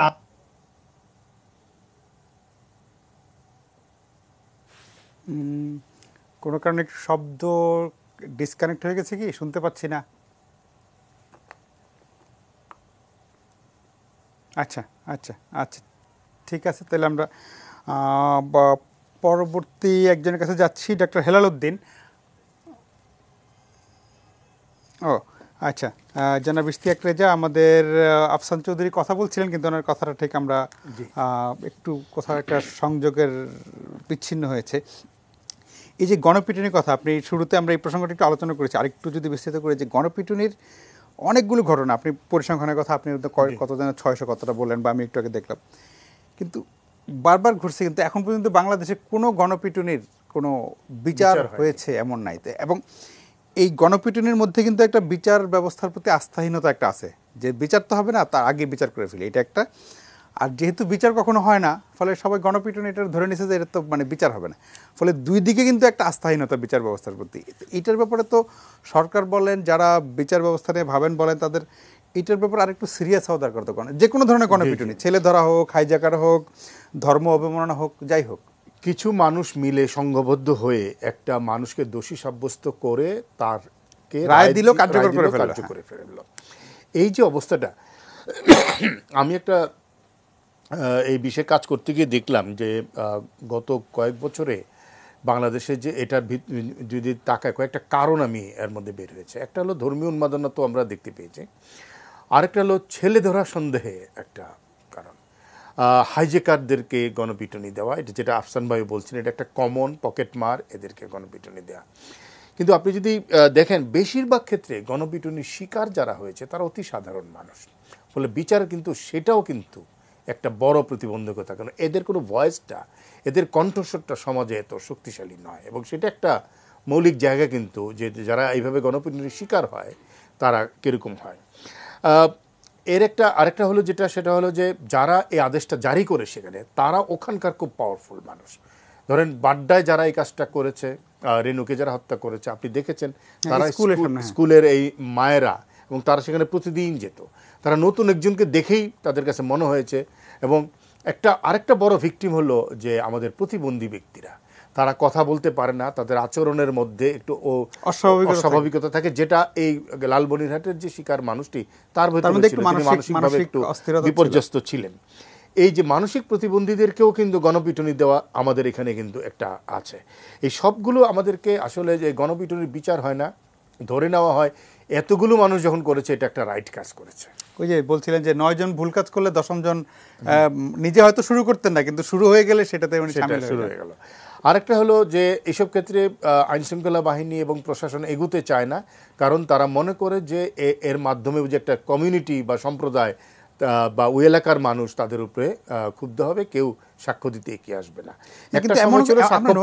নোয়াখালীর একটা ঘটনা যদি আপনি ভুলে না গিয়ে থাকেন, পুলিশ একটা ছেলেকে পাবলিকের হাতে ছেড়ে দিয়েছে গণপিটুনি দেওয়া, আমার মনে আছে। এবং সেটা তো সবচেয়ে ভয়ঙ্কর ঘটনা। এরকম অসংখ্য ঘটনা এখানেও তো লালমনিরহাটে আপনি দেখেন পুলিশের সামনে, প্রশাসন সামনে ঘটনা ঘটেছে, তারা বাঁচাতে পারেনি, অথবা বাঁচানোর জন্য সেই চেষ্টা করেছে কিনা। নোয়াখালীর ঘটনা তো সাংঘাতিক রকমের, যে পুলিশ তাকে প্রথমে মেরেছে, পরে জনতার হাতে তুলে দিয়েছে, তারা পিটিয়ে মেরে ফেলেছে। এই সবগুলোর ক্ষেত্রে আসলে আমাদের সমাজের অস্থিরতা, আমাদের আইন হাতে তুলে নেওয়ার প্রবণতা, আমাদের জিঘাংসার সংস্কৃতি, হিংসার সংস্কৃতি, এগুলো সবই আছে। আসলে মানুষের মনের পরিসর তো আমরা জানি না যে কী কারণে মানুষ এমনটা করে, কিন্তু অনেকগুলো কথা উঠে আসে। একটা হলো বঞ্চনা থেকে হতে পারে, বিচার না পাওয়ার জায়গা থেকে হতে পারে, অথবা কারো উপরে কোনো ক্ষোভ মেটাতে পারছে না শেষ পর্যন্ত এখানে হতে পারে, অথবা সমাজে একটা অস্থিরতা সৃষ্টির কোনো অস্ত্র হিসেবে এই গণপিটুনি হতে পারে, এবং পিটাতে ভালো লাগে এটাও হতে পারে। আপনি যদি সাম্প্রদায়িক বিষয়গুলো দেখেন, অনেকের মধ্যেই আছে কিন্তু এই ধরনের, শরীরটা ভালো লাগছে না তাহলে একটু হিন্দু পাড়ায় ঢিল মেরে আসি, এরকম। যেটা আবার ভারতে হতো উল্টা আছে, যেমন আখলাককে যে গণপিটুনিতে হত্যা করালো, তার বাড়িতে তো গণমাংস, ধর্মটা হয়তো পাল্টায় কিন্তু মানুষের চরিত্রটা তার বাড়িতে গরু মাংস ছিল না তার ফ্রিজে, কিন্তু গরু মাংস আছে এটা বলে তাকে কিন্তু গোরক্ষার নামে সেখানে অনেকগুলো মানুষকে গণপিটুনি দিয়ে হত্যা করা হয়েছে। এই যে উপমহাদেশের সাম্প্রদায়িক জায়গাটা, এটা যে কোথা থেকে এত স্ট্রং হয়েছে সেটা একটা গবেষণার বিষয় নিশ্চয়। কিন্তু আফসান ভাই একটা কথা বলছেন, হিজাব একটা নেগোশিয়েটেড পোশাক। এখন এই যে হিজাব মানেই ভালো, হিজাবই আমাকে রক্ষা করবে, এবং এই ধারণাটা যে স্থায়ী হলো, সেটাও তো একটা নেগেটিভ, কেউ না কেউ কোনো না কোনো একটা আদর্শ থেকে এটা সমাজে তৈরি করেছে। কিন্তু তনু কিন্তু হিজাব পরা ছিল, মানে হিজাব পরতে সবসময়, তনুর যে ছবি আমরা দেখি ব্যতিক্রম আছে, কিন্তু হিজাব পরলে ভালো, হিজাব পরে ভালো স্ট্যান্ডার্ড একটা হয়ে গেছে। হিজাব পরলে আমি রক্ষা পাবো, হিজাব পরলে আমার পরিবার আমাকে চরিত্রবান বলবে। এই নেগেটিভটা স্থায়ী করাটাও তো আমি মনে করি যে আমাদের একটু চিন্তা ভাবনা করা হচ্ছে, কারাই কাজটা করেছে, কেন করেছে, কোনো সুদূর প্রসারী লক্ষ্য আছে কিনা। আমরা কিন্তু সেটা অনুসন্ধান করছি না। হি ইজ রাইট যে আমরা হলো অন্ধভাবে বিরোধিতা করছি অথবা অন্ধভাবে সমর্থন করছি, কেউ আমরা কার্যকারণের দিকে আসলে যাচ্ছি না। জি জি, আপনাকে ধন্যবাদ। ডক্টর হেলাল উদ্দিন আহমেদ, আপনি আপনার প্রারম্ভিক বক্তব্যে আচ্ছা, আফসান ভাইয়ের কাছে আসবো আমরা, আফসান ভাইয়ের কথা তো আবার শুনবো। আমি একটু ডক্টর হেলাল উদ্দিনের কথা শুনে আসি। জি আফসান ভাই, আসবো আপনার কাছে। জি জি, ডক্টর হেলাল উদ্দিন আহমেদ, আপনি আপনার প্রারম্ভিক বক্তব্যে রোগটার কথা বলেছেন, এই রোগের চিকিৎসা কি, ওষুধ কি? ধন্যবাদ। আমি এই যে হিংস্রতা, যে রোগ, জি শুনতে পাচ্ছেন নিশ্চয়ই? জি জি শুনতে পাচ্ছি। আমরা বলছিলাম যে শুরুতেই যে হিংস্রতা আসলে একটি কারণে ঘটে না, এর পেছনে মাল্টিফ্যাক্টরিয়াল, বলাই হয় যে হিংস্রতার মনস্তত্ত্বের পেছনে মাল্টিফ্যাক্টরিয়াল থাকে। সেখানে তার অন্তর্গত কিছু বায়োলজিক্যাল ফ্যাক্টর থাকে, জেনেটিকও একটা বিষয়, কিন্তু মানে বংশ পরম্পরায় জিনের ভেতরেও কিন্তু হিংসার জিন কিন্তু প্রবাহিত হতে পারে, এটাও কিন্তু বিজ্ঞানে বলা হয়। এটার ভেতরে আমাদের লার্নিং অধ্যায়টি থাকে, যে আমরা চারপাশ থেকে কি শিখছি, এবং কিছু কিছু জিনিস আমাদের উপর আরোপিত করা হয়। যেমন কয়েকটি বিষয় যদি বলেন, যেমন আফসান ভাই যেমন বললেন যে ধর্মের বিষয়টির কথা বললেন, কখনো আমরা বলি কোনো একটি বিষয়ে কাউকে উস্কে দেওয়ার ঘটনাগুলো ঘটে, এই বিষয়গুলো। সুতরাং মাল্টিফ্যাক্টরিয়াল, ফলে এই রোগের চিকিৎসাও মাল্টিফ্যাক্টরিয়াল করতে হবে, একটি দিক দিয়ে করলে চলবে না। এটিকে আমরা যদি খুব সহজ ভাষায় বলি, ত্রিকোণ যদি আঁকি, একটি ত্রিভুজ করে যদি চিকিৎসার কথাটি বলি, তাহলে আমরা বলবো বায়ো সাইকোসোশ্যাল। বায়ো হচ্ছে ওই যেটি তার বায়োলজিক্যাল পার্সপেক্টিভটা কোথায় ছিল, তার জেনেটিকটা কি, তার গঠনটা কিরকম, তার বিকাশটা কিরকম হয়েছে, তার যে বেড়ে ওঠার জায়গাটা কি, সেটা একটা খুব গুরুত্বপূর্ণ আমাদের কাছে। সেটা একটা বায়োলজিক্যাল পার্সপেক্টিভ বলতে পারি। সাইকোলজিক্যাল পার্সপেক্টিভ থেকে বলতে পারি আমরা যে তার মানসিক বিকাশটি ঠিক হয়েছে। আমি খুব কঠিন করে বলবো না, আমি বলবো যে কগনিটিভ ডেভেলপমেন্ট, সোজা বাংলায় সোজা করে যদি বলি, আমরা শৈশব থেকে কগনিটিভ ডেভেলপমেন্টের যে ন্যারেটিভস গুলো আমরা শুনি যে বাংলাদেশের কিছু হবে না, বাংলাদেশের সব খারাপ, বাংলাদেশের পুলিশ খারাপ, বাংলাদেশের ডাক্তার খারাপ, বাংলাদেশের সাংবাদিক খারাপ, এই যে এক ধরনের নেগেটিভ অ্যাটিটিউড নিয়ে আমরা বড় হই, আমার ভেতরে যে একটা নেগেটিভ মনস্তত্ত্ব তৈরি হয়, এবং আমরা যেমন ছোটবেলা থেকে বিভিন্ন জিনিস আমরা আবেগের বহিঃপ্রকাশ করতে পারি না, এই কথাটি বহু জায়গায় বলেছি। আমাদের দেশে 10-12 বছরের একটি ছেলে যখন ব্যথা পেয়ে কান্না করে, তখন তাকে আশেপাশে সবাই বলে তুমি কি মেয়ে নাকি যে কান্না করতে, যে তার মনের আবেগটি, তার ইমোশনাল ডেভেলপমেন্ট কিছু প্রকাশ করতে পারলো না। আবার একটা মেয়ে জোরে জোরে হাসছে, তাকে বলে চুপ করো, মেয়েদের এত জোরে হাসতে হয় না। এই যে তার আবেগটিকে সে দমন করে রাখলো, আবেগের অবদমন, এই অবদমন ভবিষ্যতে তাকে কিন্তু আগ্রাসী করবে। সে আগ্রাসনের মধ্য দিয়ে সে তার আবেগকে বিমূর্ত ভাবে মানে বিকৃত ভাবে প্রকাশ করবে, সেটি একটি দিক। লাস্ট আরেকটি বলবো সোশ্যাল, বায়োসাইকো সোশ্যাল। এই যে সোশ্যাল জায়গাটিতে যে কথাটি বারবার আসছে, যে বিচার হয় কিনা, আমরা দেখেছি কি, আমরা চারপাশে কি দেখছি, কি শুনছি, কোনটা আমার লার্নিং, আমরা কোনটার পিছনে দৌড়াচ্ছি, কোনটা আমাকে পুরস্কৃত করছে। ইশতিয়াক ভাই যেমন বললেন যে আমাদের সহনশীলতা আছে, যে ব্যাংক লোপাট করে নিচ্ছে, আমরা সহনশীলতা এর মধ্যে দেখাচ্ছি, আমরা বলবো এটা আসলে সহনশীলতা না, এটা হচ্ছে আমার দেখে আমাদের মধ্যে এক ধরনের অসহায়ত্ব তৈরি হচ্ছে, তৈরি হচ্ছে, এবং এই ফ্রাস্ট্রেশন আমাকে পুনরায় কিন্তু আগ্রাসনের দিকে নিয়ে যাচ্ছে। ফ্রাস্ট্রেশন, আগ্রাসন, হাইপোথিসিস। ফলে চিকিৎসা যদি আমাদের করতে হয়, একদম পরিবার থেকে শুরু করে রাষ্ট্র পর্যন্ত, বায়োলজিক্যাল, সাইকোলজিক্যাল এবং সোশ্যাল সবগুলো জায়গায় আমাদেরকে ওষুধ প্রয়োগ করতে হবে। সেটাই হচ্ছে এটির চিকিৎসা, যদি আমি সংক্ষেপে বললাম। ধন্যবাদ। জি, আপনাকে অনেক ধন্যবাদ। আমরা একটা বিরতিতে যাচ্ছি, বিরতির পর আলোচনায় ফিরবো। প্রিয় দর্শক, আশা করি ফিরে এসে আপনাদের সঙ্গেই পাবো।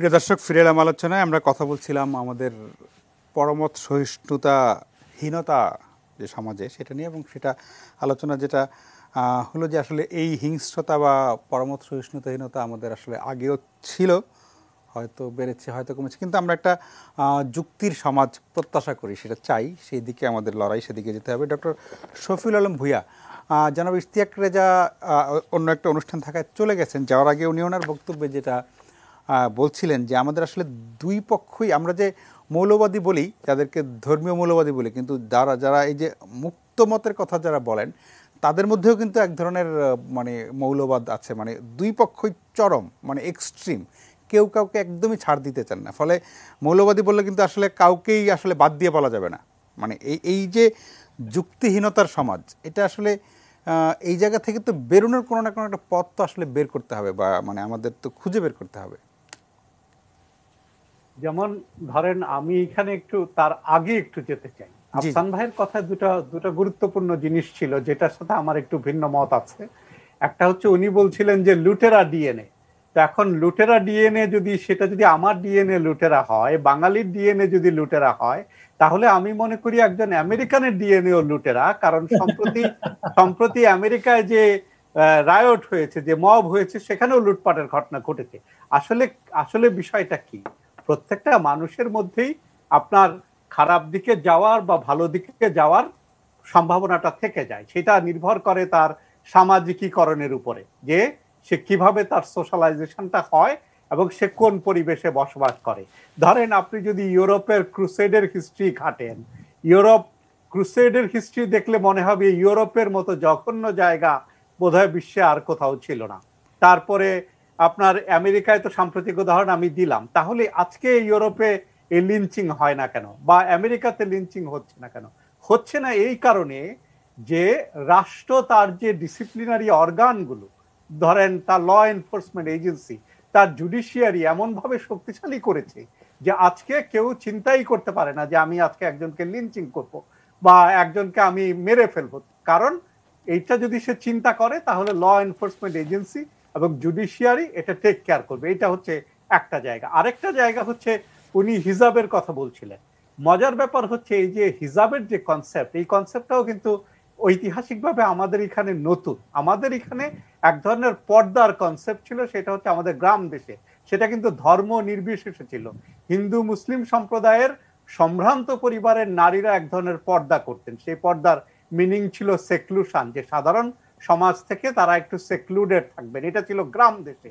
আর শহরে কিন্তু এই ধরনের কোনো কনসেপ্ট সেইভাবে ছিল না। আজকে যে হিজাব আমরা যেটাকে বলছি, আমরা ছোটবেলায় বা আমাদের পরিবারে আমাদের মা দাদা দাদি তাদেরকে যেটা দেখেছি, আমাদের শাড়ি পরে শাড়ির আঁচলটা মাথার উপর দিয়ে রাখতেন অপরিচিত মানুষ দেখলে, সেই ধরনের একটা পর্দার কনসেপ্ট ছিল। কিন্তু আজকে যে হিজাব আমরা দেখতে পাচ্ছি, সেই হিজাবটা অনেকটাই আমদানিকৃত। এখন হিজাব যদি নেগোসিয়েশনের একটা মাধ্যম হয় বা মিডিয়েশনের একটা মাধ্যম হয়, তাহলে ঐতিহাসিকভাবে কিন্তু হিজাবের কার্যকারিতাটা প্রমাণ হয় না। আগের চাইতে কিন্তু নারীর প্রতি অত্যাচার, নারীর প্রতি নির্যাতন একেবারে ক্রমানুপাতিক হারে বেড়েছে। আজকে দেখেন বিশ্ববিদ্যালয়ে বা স্কুল কলেজে আপনার যে হিজাব পরার সংখ্যাটা বেড়েছে, আবার নারী নির্যাতনের সংখ্যাও বাংলাদেশে নেগোসিয়েশনটা ভালো করতে পারে নাই নারীরা আর কি, যদি বলেন এইভাবে।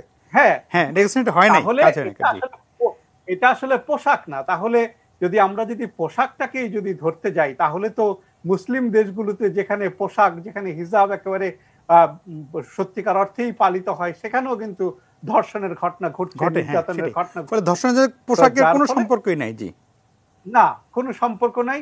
যার ফলে হিজাবও কিন্তু নেগোসিয়েশনের, হ্যাঁ কারো কারো ব্যক্তিগত মত এরকম হতে পারে যে এটা তার নেগোসিয়েশনের একটা মাধ্যম। এই নেগোসিয়েশন, এটা যে তাকে নিরাপদ রাখবে, এই নিরাপদ রাখার চিন্তাটাও কিন্তু ধর্ম থেকে এসেছে। যে যারা এক ধরনের ধর্মের ব্যাখ্যা দিচ্ছে, সেই ব্যাখ্যা থেকে এটা এসছে। যেমন এর আগে ইশতিয়াক রেজা ভাই একটা কথা বলেছিলেন যে একসময় গ্রাম দেশে ওয়াজ মাহফিলের পাশাপাশি যাত্রাপালাগুলো হতো। এখন শুধু ওয়াজ মাহফিল হয়। ওয়াজ মাহফিল একটা মুসলিম দেশে সেটা হতেই পারে, কিন্তু সকল ওয়াজ কি আপনার জ্ঞান বৃদ্ধি করে? সকল ওয়াজ কি সমাজে শান্তি প্রতিষ্ঠায় সহায়ক হয়? এরকম কিন্তু অসংখ্য ওয়াজ আমরা শুনি, যেখানে আপনার ধর্মের অপব্যাখ্যা থেকে শুরু করে নানা ধরনের অপব্যাখ্যা দেয়া হয়, যেটার সাথে দেখা যাবে যে একেবারে কোরআনের যে সত্যিকারের আয়াত বা ইসলামের সেইভাবে কোনো সম্পর্ক নাই, ভুল ব্যাখ্যার উপর দাঁড়িয়ে যাচ্ছে একটা বক্তব্য। সেইটাকে চেক দেওয়ার জন্য আমাদের রাষ্ট্র বা আমাদের ইসলামিক ফাউন্ডেশন বা আমাদের যারা বিজ্ঞ আলেম ওলামা আছেন, তাদের দিক থেকেও কিন্তু সেই ধরনের কোনো পদক্ষেপ নাই। তো যার ফলে আপনি যেটা বলছিলেন যে আমাদের এখানে যে এক্সট্রিম যে দুইটা পক্ষ দেখি, যারা লিবারেল তারা একেবারে, আসলে এখন আমাদের সমাজে এই পোলারাইজেশনটাই অনেক বেশি হচ্ছে। একটা পক্ষ অনেক বেশি রক্ষণশীল হচ্ছে, আরেকটা পক্ষ অনেক বেশি উন্মুক্ত হচ্ছে। যে একটা পক্ষ অনেক বেশি পাশ্চাত্যের ধ্যান ধারণায় অভ্যস্ত হয়ে যাচ্ছে, আরেকটা পক্ষ একেবারে সনাতনী ধ্যান ধারণায় অভ্যস্ত হচ্ছে। এই যে এক্সট্রিম পোলারাইজেশনটা হচ্ছে, সেই এক্সট্রিম পোলারাইজেশনটার নানা ধরনের আপনার বৈশ্বিক কারণ আছে, আপনার জাতীয় আন্তর্জাতিক কারণ আছে। যেমন ধরেন বৈশ্বিক কারণগুলো তো আমরা বিশ্লেষণই করিনি। ধরেন এই যে আজকে যে রাজনীতিটা হচ্ছে, হ্যাঁ ফ্রেঞ্চ দেখেন একটা এক্সট্রিম ব্যাখ্যা দিচ্ছে ফ্রিডম অফ এক্সপ্রেশনের। কারণ কি? কারণ হচ্ছে সেইখানে ম্যাকোকে আবার রিইলেক্টেড হতে হবে, ফ্রেঞ্চ মেইন স্ট্রিমের বক্তব্যটাকে সে ধারণ করার চেষ্টা করছে। আবার এদিকে এরদোয়ান, তারও কিন্তু অর্থনৈতিক সমস্যা আছে, তার আমলে টার্কির অর্থনৈতিক অবস্থা খুবই খারাপ। সে সারা মিডল ইস্টে নানা জায়গায় যুদ্ধ বিগ্রহে টার্কি অন্তর্ভুক্ত হয়েছে, তো তারও কিন্তু নিজের অবস্থান শক্তিশালী করার জন্য সে ধর্মকে ব্যবহার করছে। অন্যদিকে পাকিস্তানে ইমরান খানকে দেখেন, ইমরান খানের অবস্থাও পাকিস্তানের শোচনীয়, তো সেও কিন্তু সেখানে ধর্মকে ব্যবহার করছে তার অবস্থানকে শক্তিশালী করার জন্য। এই যে ধর্মকে ব্যবহার করা এক্সট্রিম উদ্দেশ্যে, এটা একটা বড় কারণ। পাশাপাশি এই যে রাষ্ট্রের যে প্রতিষ্ঠানগুলো, যেগুলো আমি শুরুতে বলেছিলাম যে আইডিওলজিক্যাল স্টেট অ্যাপারেটাস, যে আপনার পরিবার, শিক্ষা প্রতিষ্ঠান, বিশ্ববিদ্যালয়, ধর্মীয় প্রতিষ্ঠান, এগুলোকে ঠিক করা, পাশাপাশি রাষ্ট্রের অন্যান্য প্রতিষ্ঠানগুলোকে ঠিক করা। যেমন ধরেন বিচার বিভাগ, আইন শৃঙ্খলা রক্ষাকারী বাহিনী।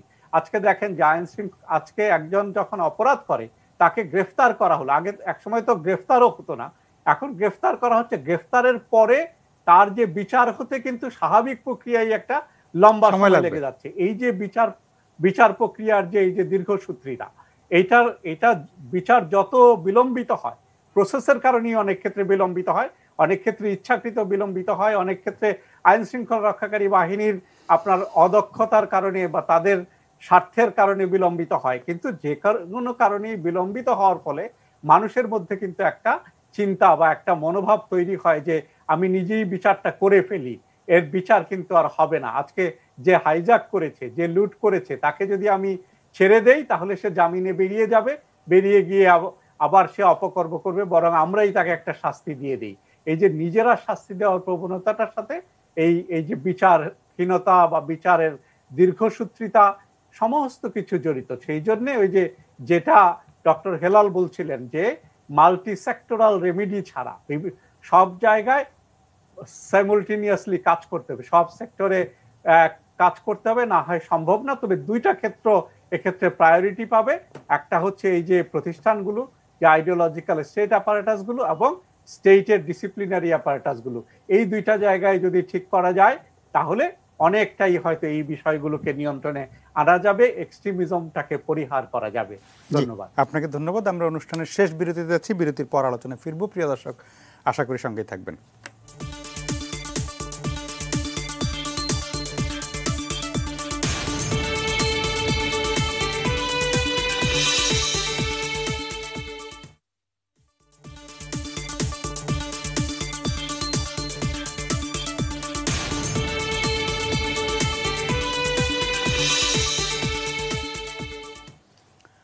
প্রিয় দর্শক, ফিরে এলাম আলোচনায়। আমরা অনুষ্ঠানের শেষ দিকে চলে এসেছি। আমরা কথা বলছিলাম পরমত সহিষ্ণুতা নিয়ে। জনাব আফসান চৌধুরী, আপনার আগের বক্তব্য আমরা শেষ দিকে কিছুটা সংযোগ বিচ্ছিন্ন হওয়ার কারণে শুনতে পাইনি। আপনি এর মধ্যে কিছু যুক্ত করতে চেয়েছিলেন, আমরা তখন সময়ের কারণে যাইনি আপনার কাছে। একটু আমি দুইটা জিনিস, ছোট্ট জিনিস যুক্ত করে দিই। একটা হলো যে এই যে বিচার না হওয়া বা বিচারহীনতা, যে বিচার পাওয়া যাবে না, ফলে আমরা এখনই বিচার করে ফেলি, এটা একটা আমাদের অনেক দিনের মনস্তত্ত্ব। এটা শুধু গণপিটুনির ক্ষেত্রে না, ক্রসফায়ারের ক্ষেত্রেও আমরা ক্রসফায়ারের সমর্থক হয়ে যাই। কারণ আমরা মনে করি যে এই আসামি ধরলে তো বিচার হবে না, অনেক দিন লাগবে, কয়েকদিন পরে ছুটে যাবে, তার চেয়ে ক্রসফায়ারে মেরে ফেলা ভালো।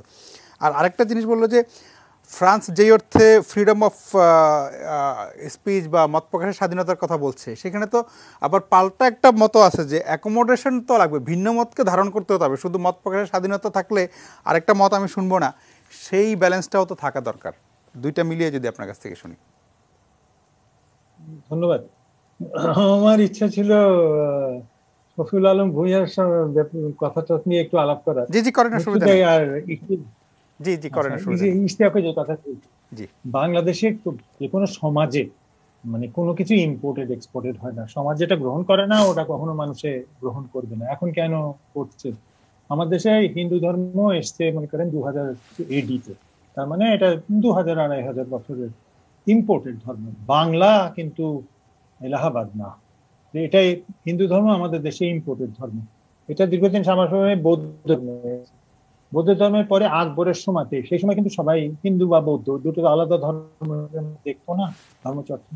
তখন কিন্তু কৃষিতে মৌলিক পরিবর্তন হয়, এবং এটা বোঝার জন্য একটা বই খুব ভালো আছে, ইটেনের Islam and the frontiers of Bengal. এই বইটাতে খুব ডিটেল এবং মোটামুটি ধরেই নেওয়া হয় যে ওটা প্রধান এই বিষয়গুলো। কৃষিতে উন্নতির পরে মানুষ মুসলমান হন। মোগলরা এত বর্ণবাদী ছিল, এই আর্যদের মতোই, তারা মনে করতো না যে বাঙালিরা মুসলমান হতে পারে, হওয়ার যোগ্য। মনে রাখবেন, এই দেশের মানুষ নিজে স্বেচ্ছায় মুসলমান হওয়া শুরু করত। যেহেতু তারা আরবি ভাষা জানতো না, তারাও আল্লাহকে বলতো নিরঞ্জন। কেন বলতো? নিরঞ্জন হচ্ছে বেদে যেটাকে সৃষ্টিকর্তা বলে, সেটা হচ্ছে নিরঞ্জন। তবে আপনি দেখুন পারস্য ভাষায় কেন হতো? কারণ এই দেশে তো পারস্যের ভাষাভাষী মানুষরাই রাজত্ব করতো, অতএব তার জন্য আমরা পারস্যের সংস্কৃতি ছিল। আরব সংস্কৃতি কখন ধোঁকা শুরু হলো? আরব সংস্কৃতি ইংরেজ আসার পরে যখন হজে যাওয়া শুরু করলো, এবং এর থেকে একটা ধর্মীয় অংশ বিদ্রোহ করা শুরু করলো, ফরাইজি আন্দোলন। সেই সময় থেকে কম বেশি সমাজের মধ্যে সাধারণ মানুষ যখন হজে যাওয়া, আজকের দিনে কেন আরবদের সংস্কৃতি সবাই বলছেন যে এরকম আগে ছিল না? অফকোর্স ছিল না।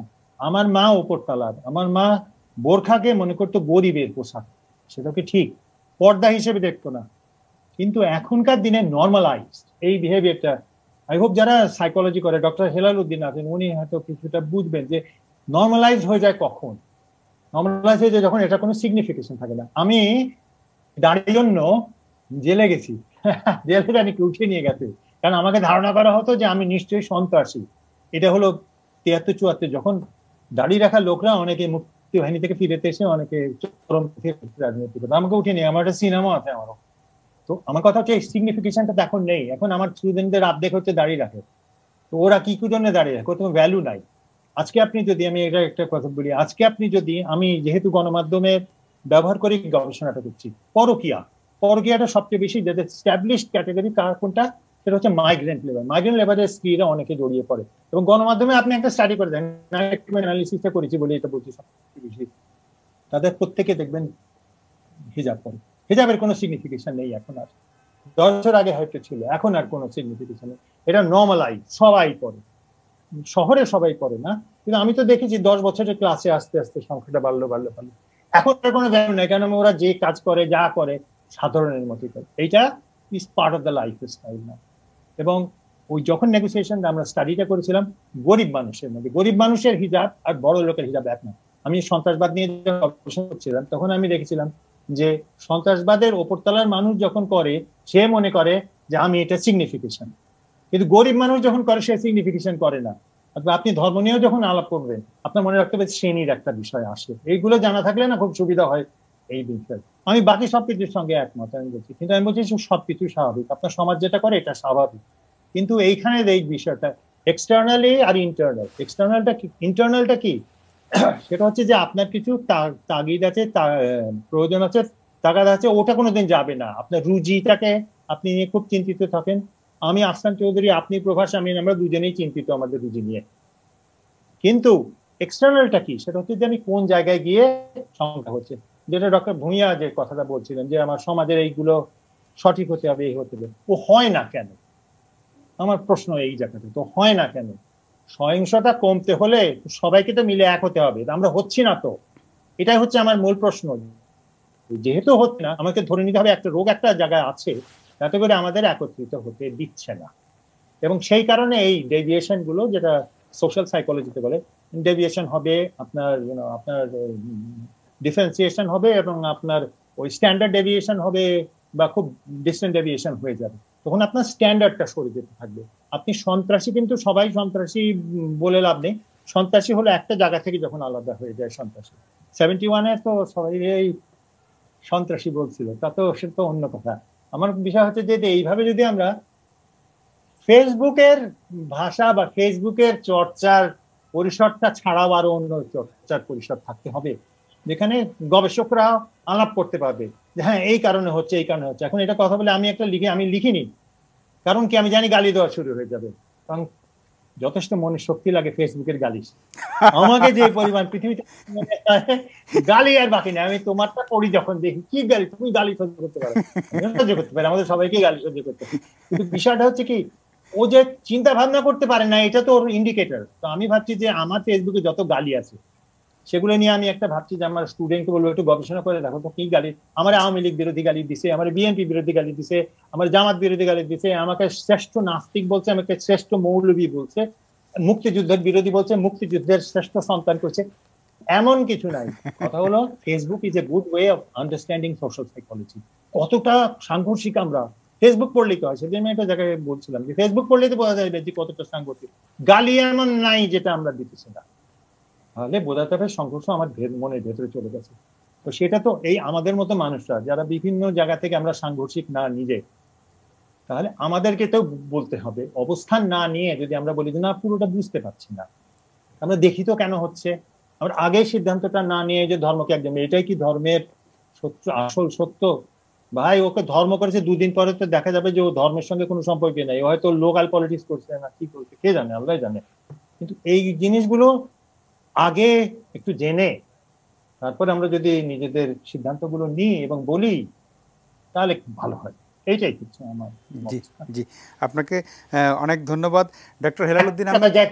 একটা কথা জি জি, একটা কথা যোগ করবো। জি জি জি, যখন চার্লস হেবডোর কার্টুনটা বের হয়েছিল, আমি ফেসবুকে বলেছিলাম এটা সংঘর্ষ বাড়াবে, কি দরকার আছে এটা করা, পৃথিবীতে অনেক কিছু আমার ভালো লাগে না, অনেক কিছু আছে, আমি কার্টুন বানাবো তখন মানুষের তো আঘাত লাগে। আমার বাবা মা দের কার্টুন নিলে, আমি আজকে যদি বাংলাদেশের ফ্ল্যাগের উপরে কোন লোক নাচানাচি করে, আমার মাথাটা কোন জায়গায় যাবে, আমি তো ওরে পিটামু যদি চান্স পাই। আমি তো পতাকার উপরে কাউকে দাঁড়াতে দেবো না, আমারও তো একটা মানে ট্রিগার আছে, সবারই ট্রিগার আছে ভাই, ট্রিগারটাকে ওঠানোর উস্কানি না দেওয়াটাই ভালো, সেটাই উস্কানি না দেওয়াটাই ভালো।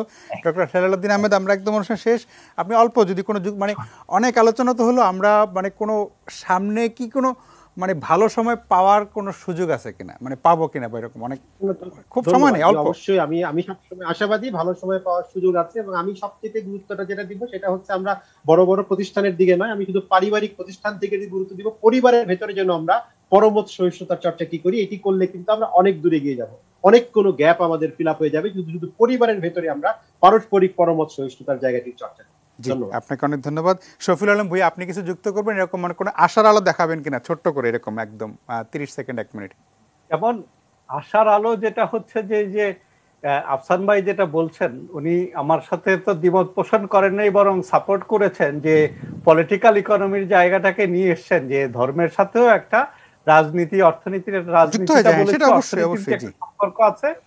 তো সেই অর্থনীতির জায়গাটাকে তো আলোকপাত করতে হবে। তো পাশাপাশি পরিবারের পাশাপাশি যদি আমরা রাষ্ট্রীয় প্রতিষ্ঠানগুলোকে শক্তিশালী না করি, এই যে ডিসিপ্লিনারি অর্গানগুলোকে যদি শক্তিশালী না করি, এবং এই যে পলিটিক্যাল ইকোনমির জায়গাটা, ইনইকুয়ালিটির জায়গাটাকে যদি আমরা অ্যাড্রেস না করি, তাহলে এই জায়গা থেকে আমরা বেরোতে পারবো না। জি, আপনাদের সবাইকে অনেক ধন্যবাদ। প্রিয় দর্শক, আমরা জানি যে কালকেই হয়তো পাবো না, কিন্তু আমরা চাই একটা পরমত সহিষ্ণু সমাজ, যেখানে যুক্তির জবাবে যুক্তি দেওয়া হবে, গালি নয়, যেখানে আমরা একজনের কথা আরেকজন শুনবো, ভিন্ন মতকে ধারণ করব, মত প্রকাশের স্বাধীনতা থাকবে, ধর্ম পালন করার স্বাধীনতা থাকবে, এবং যেটা আফসান চৌধুরী বললেন যে সবারই একটা ট্রিগার আছে, এমন জায়গায় যে আফসান ভাই যদি বাংলাদেশের জাতীয় পতাকার উপরে কাউকে দাঁড়াতে দেখলে উনিও হয়তো তাকে মানে পেটানোর ইচ্ছা তার থাকবে। সেই রকম জায়গাগুলো যেন আমরা সবাই মানে মানে অপরের মতের প্রতি যেন আমাদের শ্রদ্ধাটা বজায় থাকে সবসময়, সবার জন্য, ধর্ম, রাজনীতি, বিশ্বাস সব ক্ষেত্রেই। আপনারা সবাই ভালো থাকবেন, সাবধানে থাকবেন।